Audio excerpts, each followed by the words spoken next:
Extremely proud of our seniors. They battled all night, similar to how they battled all season. We talked about finishing the second half. We had a group that talked about wanting to make sure that they left a positive mark on this season. I'm extremely excited for these guys. I'm gonna miss these guys. This is a very, very, very, very good group of seniors.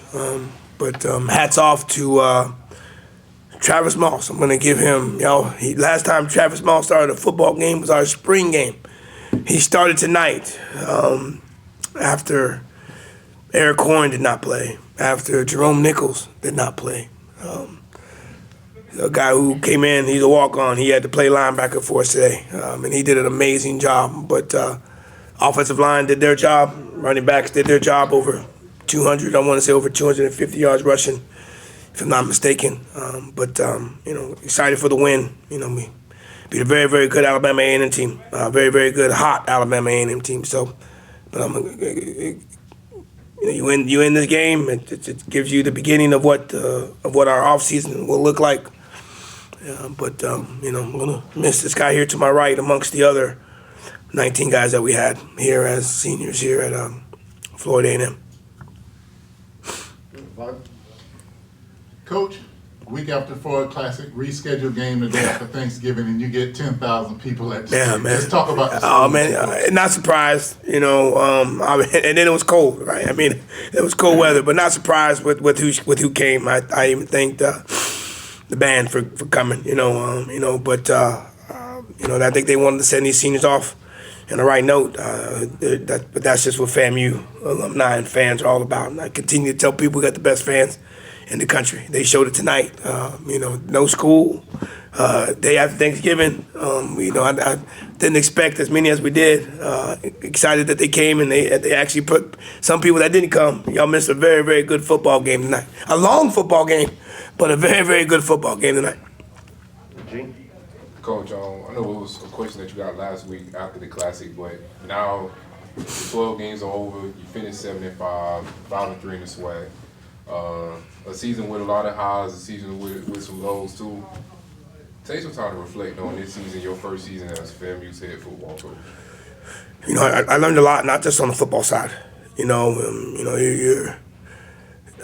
just say that our guys stayed tight the entire time. Even when the highs were highs and the lows were lows, our guys learned a lot from each other about staying together. These guys, these are going to be some guys that are going to be very, very good men in the community. Just not just because of this season, but just kind of because of how they are. We talked about in the locker room that we got a lot of guys in different fraternities, but this is the football team. It's the biggest fraternity on this campus, and I can't say enough about these guys, man. They short week, coming in, a lot of injuries, banged up football team, and even though the score was 28-20, tonight I thought we might have been a little bit better than the 8 points that we showed. But the guys played hard, man. They won the situations, made plays when they had to, but as I reflect, excited that we won the last game, excited that we won the games we were supposed to win. Disappointed in a couple other games that we didn't play well enough. I don't think that's a 7-5 football team, and that is what our record ended as. But again, we'll learn a lot from this season. But to me, it's about these seniors that ended this season on a very, very good note, and I'm excited that Kendall Bohler, once he leaves, he's going to be able to donate some money to this football team once he gets it to the NFL. All I want is 10%. That's all I want. Josh? Coach, how special is this senior class for you? I mean, you're talking about changing my life. These guys stood on the table for me, amongst other people. Went going from a assistant head coach to being the head coach. Again, a lot of trials and tribulations during that time, right? But those guys stand firm. They stood firm the entire time, and they stood firm for me tonight too, right? So it's the first, hopefully the first of many senior nights, but again, just the Wu Deans, the Kendall Bohlers, the James Ashes, the Eric Horns, the Jalen Gossers, the TJ Lees. Man, this is we did our highlight video tonight. We did our highlight video before the game, and you just talk about all the championships and challenges and Blossom Classics these guys have played in and have won. Very, very proud bunch, as they should be. And again, I'm excited that my first senior night at Florida A&M is with guys like Kendall Bohler and the rest of the group. Because again, a very, very good group. Coach, the win tonight leaves you guys and Alabama State in a second place tie behind Jackson State. Actually, you guys will be the second place team, having beaten them. Talk about where the team finished second place in spite of how things looked a couple games ago, right before the Classic.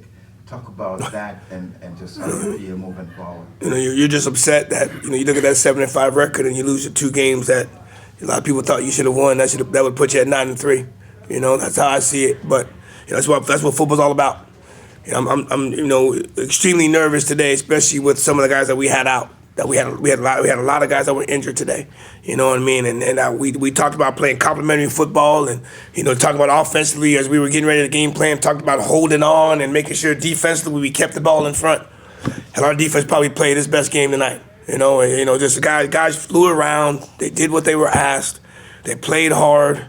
Offensively, we did what we needed to do in the situational battles. We get to 3rd and 9, and Wu Ding takes the ball 40 yards to put the game away. I mean, that's situational football. We strive and we work on that every week, every day. We talk about it, so it's good to see. But we lost 2 games that we weren't supposed to.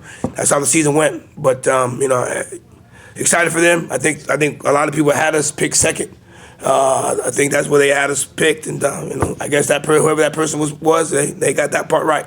But but again, great group of guys, man. I'm disappointed that these guys are leaving me, But I think it's important to understand that what the value that they brought to this program, not just this year, but just throughout their entire career. Orange Blossom 4-0 against beating that school in Daytona. So there's a lot of positive things these guys contributed. Guys graduated with masters, guys that have already graduated. Guys with potential to go to the NFL.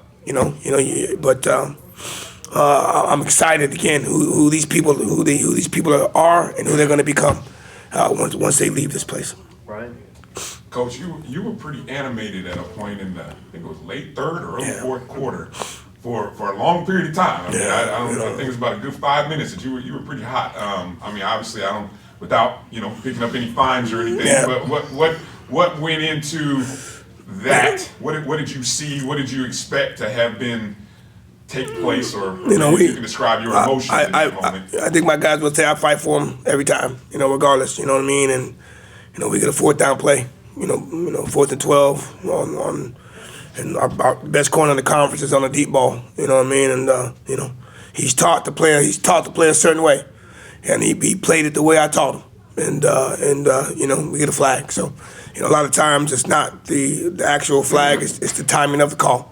So he made it. I didn't agree with it, but he made it, and it's important as a defense. Anytime something like that happens, you got to just hopefully refocus. I'm fighting for my corner, and ultimately we didn't get the call. I think that's the only thing I can say if I'm not mistaken. But, question for Kendall. Kendall, of course, you just played your last college football game here at FAMU, places you've been at the last 4 years, been a part of some good teams, and you were one of the guys that, like Coach Colzie said, you went to bat for him to become a head coach. He was once your position coach, now he's your head coach. Talk about the standard that you and your senior class set with FCS playoff appearances, the home winning streak, Celebration Bowl, SWAC championships. Tell me about those things that y'all may look at that say we can help, move this program forward while Coach Colzie is the head coach here at FAMU. Like you said, had an amazing 4 years here, man. I'm blessed to be a part, and especially under Coach Colzie.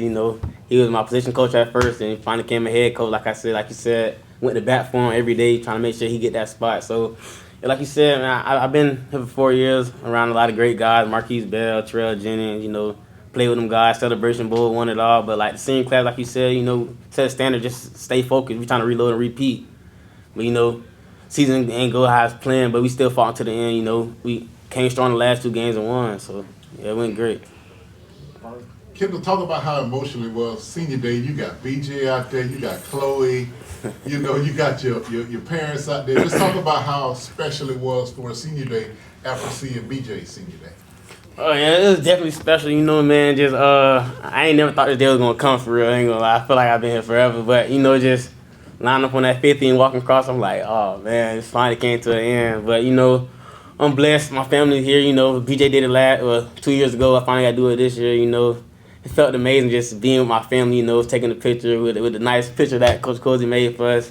So yeah, I'm definitely blessed. Brian? Kendall, talk, if you would, expand on what type of person were you when you first came to FAMU, and who are you now that you've played and finished your last collegiate game here at FAMU? When I first got here, you know, I was very determined. You know, I got here not knowing anybody but my brother and Coach Simmons and Coach Sharp. So I came in eager, you know, just trying to get a spot on the team. So as soon as I got here, I ended up getting a starting position at corner. At nickel, and I ran with it ever since. You know, I feel like I'm the same guy right now. Still determined, still humble, still hungry, trying to get to that next level. So I can say I'm still doing that. Alyssa? Alyssa Cooper, FAMU TV 20. This is for you, Kendall.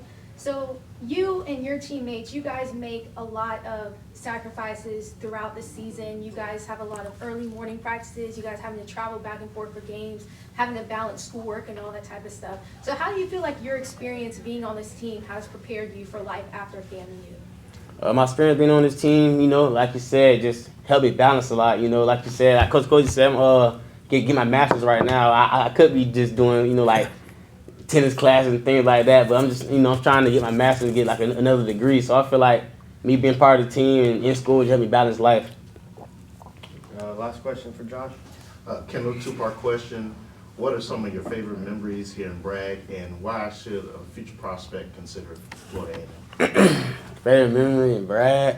I probably say homecoming 2022. I think that was. I had caught a crazy interception. Like I almost broke my neck. I think they threw against UAPB. They threw like an out route. I just read it right. Went up and grabbed it. Did a whole front flip. I got up and got really excited. Just went to the student section. Everybody just going crazy and things like that. So I feel like that was probably my most exciting moment. And things I want to tell players to consider FAMU, you know, ain't nothing like HBCU, man. Like you said, I've been a Mercer for 1 year, and I feel like that's probably my best season in life was to come to FAMU. I feel like ever since I've been here, it's just been grits and glory. Like everything's just been amazing. You know, just being around your own kind, your own people. You know, just the great coaches and the great players that came through and been with. So I feel like choosing HBCU, like that's the go-to. That's the go-to. All right, last question actually for Gerald. Coach, now that the season is over, you got early signing day coming up. You got the off season basically. Yeah. Tell me what these next few days and next few weeks look like for you as the head coach and for FAMU football program as a whole. Well, I got to stop these guys from stealing our helmets and jerseys right now. I got to get back to the locker room. Hell, my damn equipment guy's gonna lose his mind right now. Did you turn the helmet and jersey in? I don't need that. Exactly. I'm just saying. I want to make sure. Our equipment guy's about to go crazy right now. You know, we got December 4th. We got signing period right now, so we got to make sure we take care of that. We got a few guys that we're still on the hook for. So we'll finish. You know, we'll finish that recruiting base. You know, after, you know, we'll have our end of the season meetings with our guys just to kind of talk about whether, you know, what they're leaning and doing. You know, I know, for example, Kendall's gonna go off and train, and so I'll have conversations with our guys just about that. You know, end of the year, and you know, see where their head is as we get to the off season. But you know, we're gonna sit with about maybe 60 to 65 guys possibly coming back, and you know, get them in school and to get ourselves ready. Because January will be a whole month of recruiting. We'll start lifting, and then we'll get to our mat drills, and then we'll get to our spring practice. So, you know, it'll go quick. It'll go quick. Just it feels like the whole year went quick. But you know, we'll tidy up recruiting classes. get our schedule ready for the offseason. I guess, they're all about slogans around here, so I got to figure out what our slogan's going to be as we continue to move forward. But a little downtime. We played 12 weeks. We had 2 bye weeks, hopefully get our coaches to spend some time with their families, even though their families might not want them there. But we're going to get them to get out and spend time with their families. That's probably the biggest thing that I want to make sure that I do, and hopefully our coaching staff does as well.